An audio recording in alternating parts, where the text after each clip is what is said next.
প্রিয় দর্শক বন্ধুরা, এই মুহূর্তের জন্য প্রাথমিক থেকে ব্রেকিং নিউজ উঠে আসছে ব্যাক টু ব্যাক আরও একবার।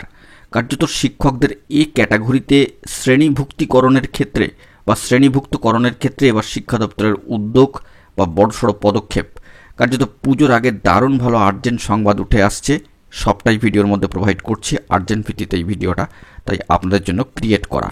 ভিডিওটিকে অবশ্যই সম্পূর্ণ শেষ পর্যন্ত ওয়াচ করবেন, চ্যানেলটিকে অতি অবশ্যই সাবস্ক্রাইব করে নিয়ে সঙ্গে থাকবেন। চলুন কথাবার্তা একদম না বাড়িয়ে মূল টপিকে ফোকাস করে সম্পূর্ণ বিষয়টিকে আমরা একটু দেখে নেওয়ার চেষ্টা করি।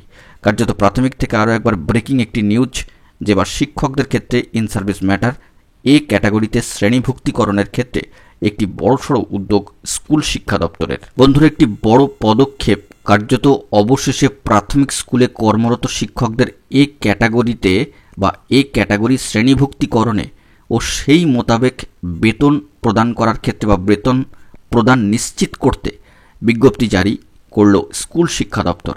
রাজ্যের সব জেলা প্রাথমিক বিদ্যালয় সংসদ বা ডিপিএসসি চেয়ারপারসনদের প্রতি নির্দেশিকায় বিকাশ ভবনের এলিমেন্টারি ব্রাঞ্চের অতিরিক্ত সচিব সম্মানীয় সচিব জানিয়েছেন যে 2000 সালের 1 জানুয়ারি থেকে 2013 সালের 3রা মার্চ পর্যন্ত নিযুক্ত সব প্রাথমিক শিক্ষক শিক্ষিকার এই ক্যাটাগরির বেতন স্কেল বজায় থাকবে। পশ্চিমবঙ্গ প্রাথমিক শিক্ষক সমিতির কলকাতার উপদেষ্টা সম্মানীয় ভীমসেন বিসওয়াল মহাশয় এই সিদ্ধান্তের জন্য সম্মানীয় শিক্ষামন্ত্রী সম্মানীয় ব্রাত্য বসু মহাশয় এবং কলকাতার ডিপিএসসি চেয়ারপারসন সম্মানীয় কার্তিক চন্দ্র মান্না মহাশয়কে সাধুবাদ জানিয়েছেন। তাঁর বক্তব্য, এতে 25,000-এর বেশি প্রাথমিক শিক্ষক শিক্ষিকা উপকৃত হবেন। বিভিন্ন ডিপিএসসির সম্মানীয় সচিবরা সম্প্রতি স্কুল সাব ইন্সপেক্টরদের নির্দেশ দিয়েছিলেন যে 2000 সালের অর্থাৎ 2000 সালের 1 জানুয়ারি থেকে 2013 সালের 3রা মার্চের মধ্যে চাকরি পাওয়া প্রাথমিক শিক্ষকদের সার্ভিস বুক রিকাস্ট করতে হবে। রাজ্যের প্রাথমিক শিক্ষকরা তাদের চাকরিকালে 18 বছরের একটি বেনিফিট পান। রাজ্য সরকারের নিয়োগ বিজ্ঞপ্তি মেনে 2006-এর 1 জানুয়ারি বা তারপরে অর্থাৎ 2011 সাল প্রাথমিক শিক্ষক পদে নিযুক্ত শিক্ষকদের বড় অংশ মাধ্যমিক পাস যোগ্যতায় ও 1 বছরের শিক্ষকতার প্রশিক্ষণের প্রেক্ষিতে চাকরি পেয়েছিলেন। এতদিন পর তাদের এ ক্যাটাগরির শিক্ষক হিসাবে গণ্য করা না হলে তাদের সরকারি কোষাগারে ন্যূনতম 3-3.5 লাখ টাকা করে ফেরত দিতে হতো।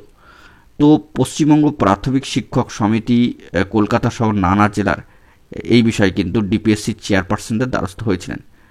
তো গুরুত্বপূর্ণ বিষয়, তারপরেই কিন্তু দেখা যাচ্ছে যে শিক্ষা দপ্তরের সম্মানীয় আধিকারিকরা কলকাতা ও দক্ষিণ 24 পরগনা সহ 5-6টি ডিপিএসসি চেয়ারপারসনদের কাছে এ বিষয়ে কিন্তু মতামত চেয়েছেন।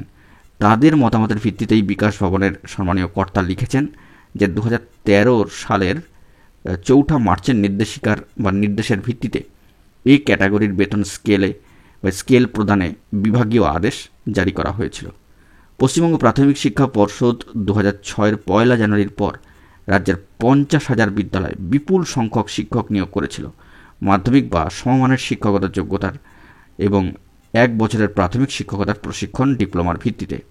সেই শিক্ষকদের নিয়োগের সময় থেকেই এ শ্রেণীর বেতন স্কেল দেওয়া হয়েছিল। তাহলে রাজ্য সরকারের বেতন বিধি অনুসারেই তা করা হয়েছিল। তবে 2013-র 4 মার্চ থেকে নিযুক্ত ও 1 বছরের ব্রিজ কোর্স সম্পূর্ণ না করা শিক্ষকদের এ ক্যাটাগরির বাড়তি বেতন পুনরুদ্ধার করাই হবে। অবসরপ্রাপ্ত শিক্ষকদের ক্ষেত্রে কোনো নতুন পদক্ষেপ করা হবে না।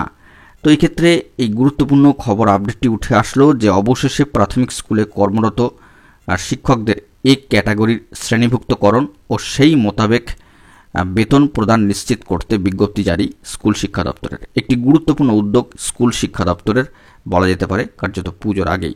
অত্যন্ত গুরুত্বপূর্ণ খবর আপডেট সামাজিক গণমাধ্যমে সূত্র ধরে বেরিয়ে আসলো, অবশ্যই ইন সার্ভিস ম্যাটারকে কেন্দ্র করে। বন্ধুরা, এখন এই পর্যন্তই। এই ধরনের গুরুত্বপূর্ণ আপডেটগুলি পাওয়ার জন্য চ্যানেলটিকে অতি অবশ্যই সাবস্ক্রাইব করে নিয়ে সঙ্গে থাকুন। ধন্যবাদ।